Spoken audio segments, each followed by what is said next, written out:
Hello everyone, welcome to the session.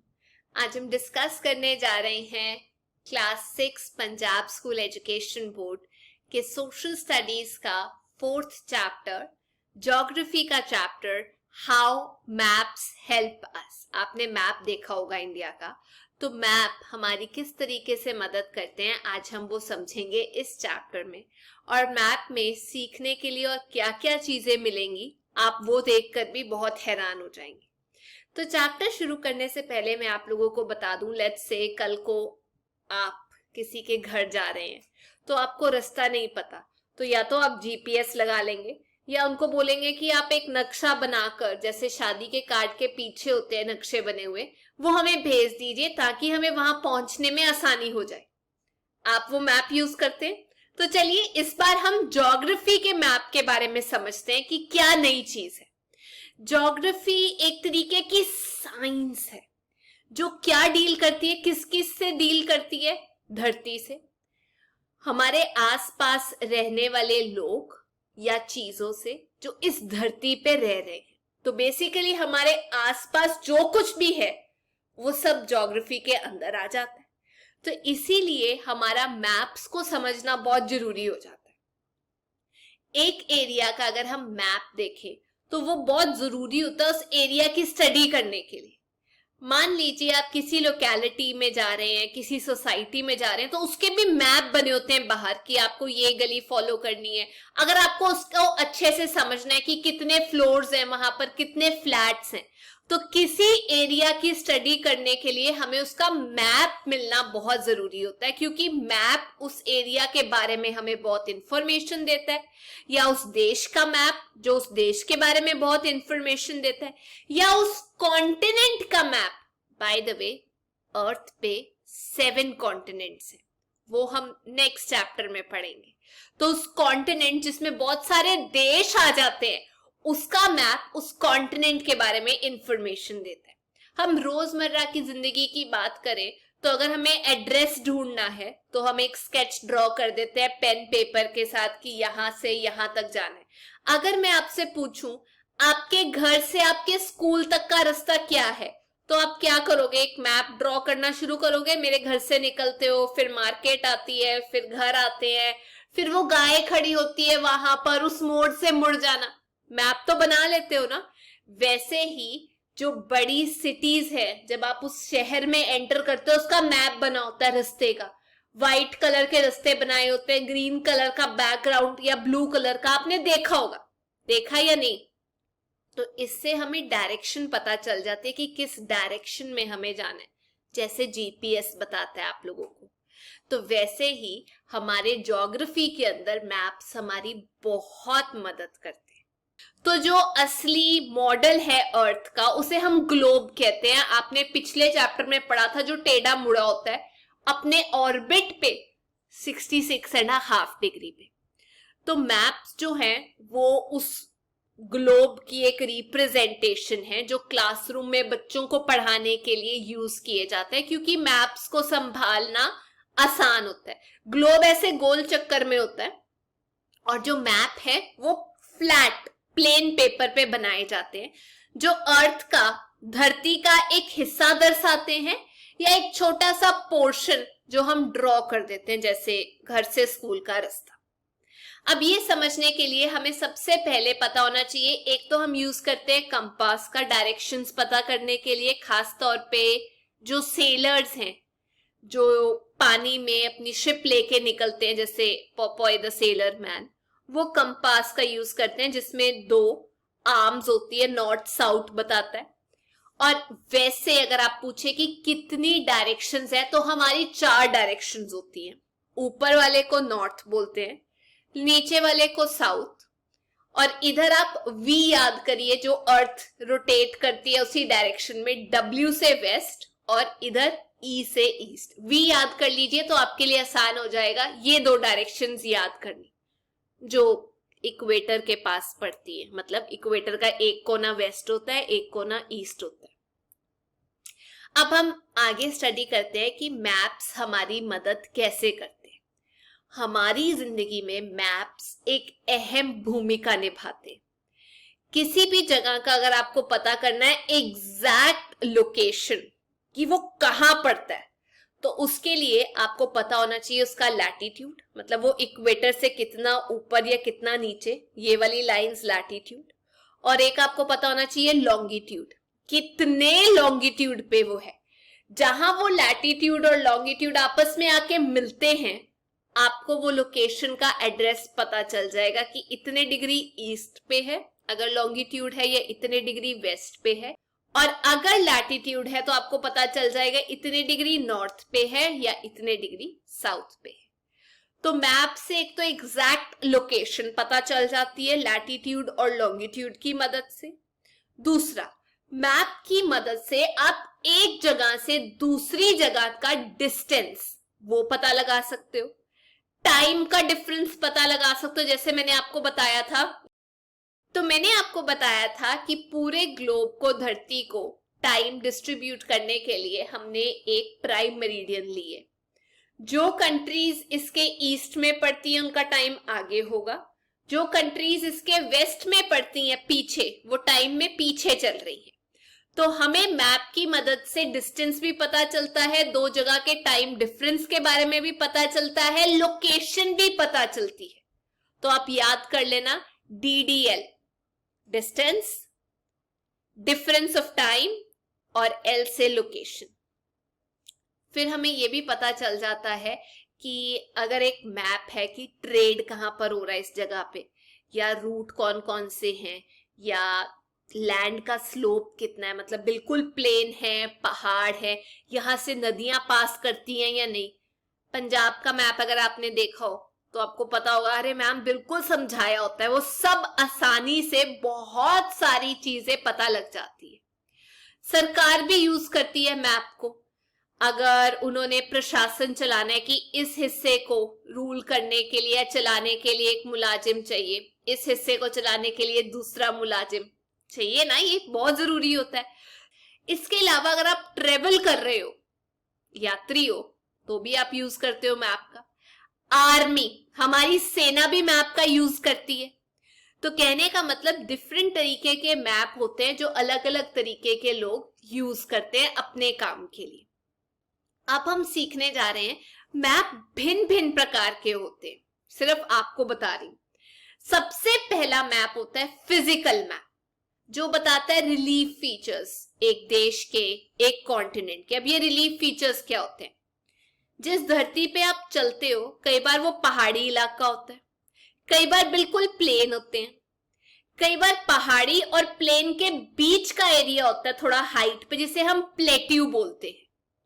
तो relief वाले map से या फिजिकल मैप से आपको क्या पता चलता है कि वो एरिया पहाड़ी है, वो एरिया प्लेट्यू का है, या वो एरिया बिल्कुल प्लेन है। तो इसके लिए अलग अलग तरीके के रंग यूज किए जाते हैं बताने के लिए। हो सकता है पहाड़ी इलाके के लिए आप ब्राउन कलर यूज कर रहे हो, प्लेन्स के लिए ग्रीन कलर यूज कर रहे हो, जहां जहां ग्रीन है वहां प्लेन्स है। तो ये जो फिजिकल मैप है, PR याद रखना, इसको हम रिलीफ मैप बोलते हैं। फिजिकल मैप्स को रिलीफ मैप। सेकेंड होता है हिस्टोरिकल मैप। हिस्टोरिकल मैप ये बताता है हिस्ट्री के बारे में कि कौन सी जगह पर कब लड़ाई हुई, मैनकाइंड या हमारी इंसानियत में कैसे बदलाव आए, सबसे पहले इंसान कहां था, फिर कहां आके सेटल हुआ, और इंपॉर्टेंट टूर्स, किसने सबसे पहले समुद्र के रास्ते से कहां जाके ट्रिप मारा, वो सब हमें हिस्टोरिकल मैप से पता चलता है। हिस्ट्री से रिलेटेड जो मैप है, पहला फिजिकल या रिलीफ, दूसरा हिस्टोरिकल। अब हम पढ़ने जा रहे हैं तीसरे किस्म का मैप, जिसे हम कहते हैं डिस्ट्रीब्यूशनल मैप। जैसे आप लोगों का बर्थडे हो तो आप टॉफीज क्या करते हो, डिस्ट्रीब्यूट कर देते हो। चॉकलेट्स हैं तो चॉकलेट्स डिस्ट्रीब्यूट कर देते हो, लड्डू आ रहे हैं तो टीचर्स को डिस्ट्रीब्यूट कर देते हो। वैसे ही धरती पे काफी चीजें मिलती है, तो वो कैसे डिस्ट्रीब्यूटेड है, कैसे फैली हुई है, उसके बारे में नॉलेज हमें डिस्ट्रीब्यूशनल मैप से मिलती है। जैसे क्रॉप्स, फसलें, कौन सी फसल कहां पर उगाई जाती है, पॉपुलेशन, कहां की आबादी ज्यादा है, कहां की कम है, मिनरल्स, गोल्ड कहां मिलता है, डायमंड कहां पर मिलता है, ये भी पता होना चाहिए। तो इनको हम कहते हैं कॉमोडिटी, जो चीजें हैं उनको कॉमोडिटी बोलते हैं। या तो आप कॉमोडिटी मैप बोल सकते हो या उसको बोल सकते हो डिस्ट्रीब्यूशनल मैप।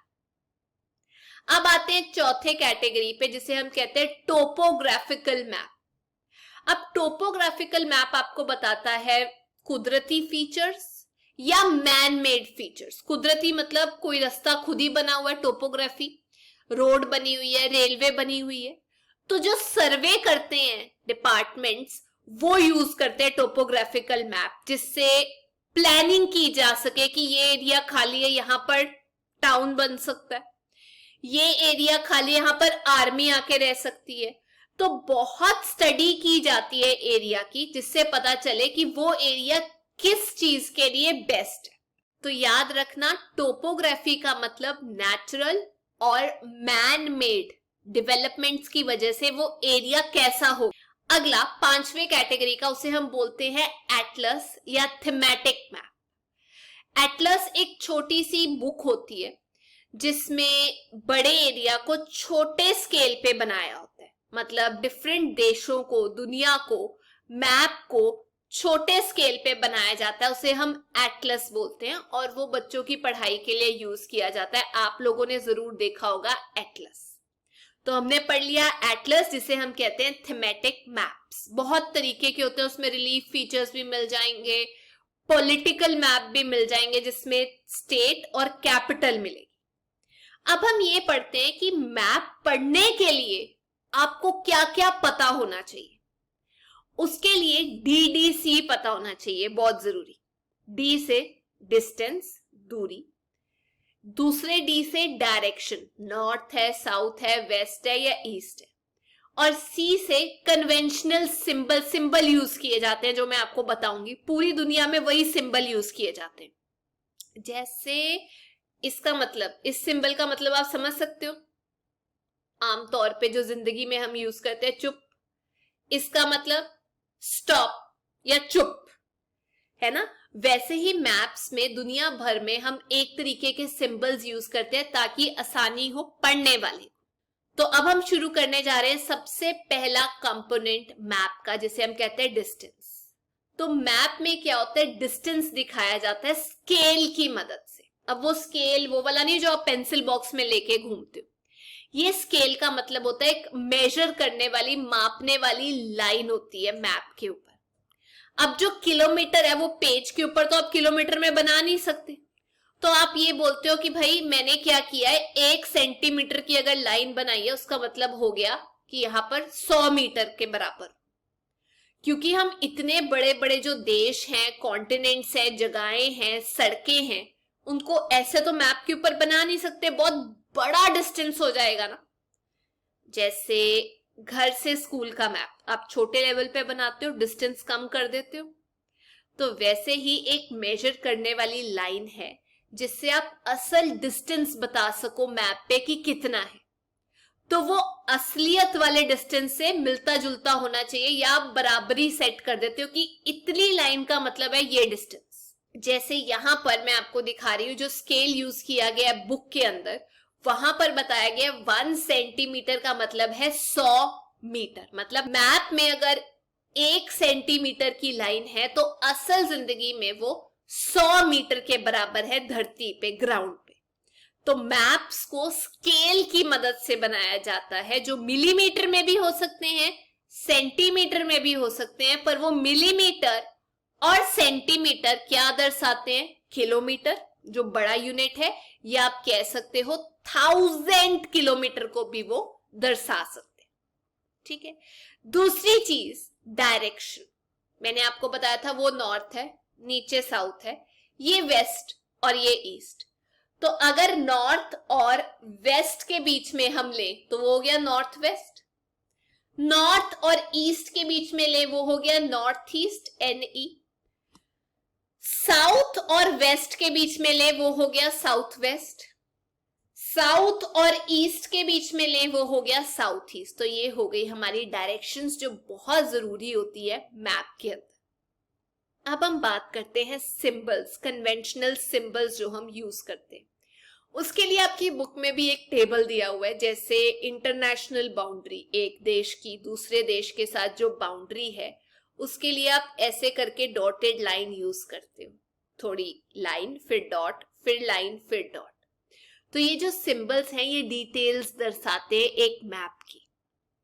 पिक्चर्स की फॉर्म में आप सिंबल्स यूज कर सकते हो, जैसे कि अगर आपको नदी दिखानी है तो आप नदी का रास्ता बता सकते हो, कैपिटल दिखाना है तो एक डॉट मार के सर्कल बना दो, ठीक है। अगर आपने लेट्स से हाइट दिखानी है तो एक ट्रायंगल बना दो, पानी दिखाना है तो ब्लू कलर दिखा दो, रेलवे लाइन है तो एक लाइन के ऊपर आप देखोगे कट बजे हुए हैं, वैसे ही इंपॉर्टेंट रेलवे लाइन पे सिंपल एक लाइन है। टनल है तो एक लाइन मार के बीच में डॉट और उसके आसपास दो डंडियां। गैस पाइप का अलग सिंबल है। तो ये जो सिंबल्स हैं ये दुनिया भर में यूज किए जाते हैं, जिससे मैप पढ़ने में हम लोगों की आसानी हो। तो आप जरूर पढ़िएगा यहाँ कौन कौन से सिंबल्स आपकी बुक में दिए हुए हैं। बाउंड्री, इंटरनेशनल बाउंड्री, एक देश की दूसरे देश के साथ, ओशन के ऊपर जो बाउंड्री है, या स्टेट और यूनियन टेरिटरी की जो बाउंड्री है उनके सिंबल दिए हुए हैं। पॉपुलेशन के लिए दिया हुआ है, एक कंट्री का, देश का कैपिटल क्या है, या स्टेट के कैपिटल के लिए डार्क करके डॉट। उसके बाद यूनियन टेरिटरी का कैपिटल भी वही dark dot. Rivers, canals, water pipelines, deserts के लिए आप देख सकते हो, ये सब हम लोगों को सिंबल्स दिए हुए। तो डिस्टेंस, डायरेक्शन और सिंबल्स जो कन्वेंशनल हैं डीडीसी के अलावा, कई बार जो मैप है वो फिजिकल फीचर्स का होता है, कई बार हम रंग यूज करते हैं फिजिकल फीचर्स दर्शाने के लिए। फिजिकल फीचर्स मतलब पहाड़, प्लेट्यू, प्लेन्स दर्शाने के लिए, या अगर आपने नदियां या वाटर बॉडीज दिखानी है तो ब्लू कलर यूज कर लेते हो। प्लेन्स जहां पर हम रहते हैं ग्रीन, अपलैंड्स मतलब थोड़ी हाइट पे जो एरिया है उसके लिए येलो, माउंटेन्स के लिए ब्राउन कलर, ठीक है। वैसे ही आजकल जो स्नो है उसके लिए व्हाइट कलर यूज किया जाता है, तो रंग भी हम यूज करते हैं। अब आखिरी पार्ट ये है कि आप एक मैप को कैसे स्टडी करते हैं। मैप को सबसे पहले आपने ये देखना है डिस्टेंस क्या है, डायरेक्शंस कहां पे है। तो डिस्टेंस के लिए आपको एक स्केल दिया होगा मैप के ऊपर, मैप के ऊपर एक एरो भी मार्क की होगी राइट साइड पे, मतलब इस साइड पे एक एरो मार्क की होगी जो बताती है कि भाई वो वाला जो एरिया है वो नॉर्थ है। अगर एरो नहीं भी है ऊपर की डायरेक्शन में तो ऊपर वाला हिस्सा नॉर्थ ही होता है, तो उसमें कंफ्यूज नहीं होना।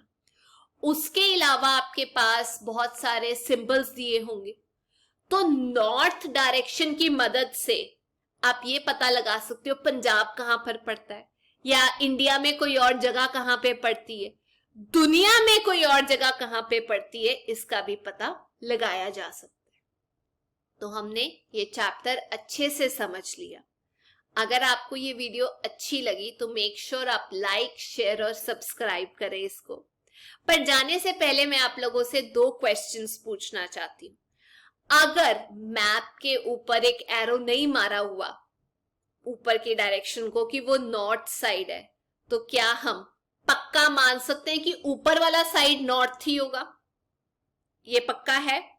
और दूसरी चीज, जो मैप है उसको स्टडी करने के लिए हम कौन कौन से कंपोनेंट्स यूज करते हैं, आपको किन्हीं 3 या 4 कंपोनेंट्स के बारे में बताना है। और हाँ, अगर आप डिफरेंट तरीके के मैप्स मुझे बता सकते हैं कौन कौन से हैं, तो मैं गारंटी ले सकती हूँ कि आपके इस चैप्टर में पूरे मार्क्स आएंगे। तो अब हम अगली क्लास में मिलेंगे नेक्स्ट चैप्टर के साथ। Till then take care, bye bye.